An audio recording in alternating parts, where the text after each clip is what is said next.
ਇਹ ਹਿੰਦੂਆਂ ਦਾ ਮਤ ਹੈ, ਇਹ ਰਿਲੀਜੀਅਸ ਚੀਜ਼ ਹੈ। ਪਰ ਹਿੰਦੂ ਇੰਡੀਆ ਜਿਹੜਾ ਕਹਿੰਦਾ ਕਿ ਅਸੀਂ ਹਿੰਦੂ ਰਾਸ਼ਟਰ ਬਣਾ ਲੈਣਾ ਹੈ, ਇਹ ਆਪਣੀ ਗਊ ਮਾਤਾ ਨੂੰ ਸਾਂਭ ਹੀ ਨਹੀਂ ਸਕਦਾ। ਆਹ ਦੇਖੋ, ਮੈਂ ਸਰਕੂਲੇਟ ਕਰਦਾ ਕਿ ਗਾਵਾਂ ਇਹ ਛਕ ਰਹੀ ਹੈ ਪਲਾਸਟਿਕ ਦੇ ਲਿਫਾਫੇ, ਤੇ ਜਿਹੜੇ ਹਸਪੀਟਲਾਂ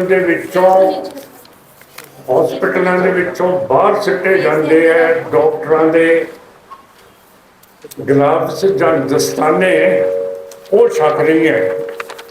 ਹੁਣ ਮੇਰਾ ਮਤਲਬ ਹੈ ਕਿ ਜੇ ਤੁਸੀਂ ਹਿੰਦੂ ਰਾਸ਼ਟਰ ਮੰਗਦੇ ਹੋ ਤੇ ਤੁਹਾਨੂੰ ਆਪਣਾ ਰਿਲੀਜਨ ਹੀ ਨਹੀਂ ਸਮਝਿਆ ਜਾਂਦਾ, ਫਿਰ ਤੁਸੀਂ ਕਾਹਦਾ ਦਾਅਵਾ ਕਰਦੇ ਹੋ ਕਿ ਅਸੀਂ ਹਿੰਦੂ ਰਾਸ਼ਟਰ ਬਣਾਵਾਂਗੇ?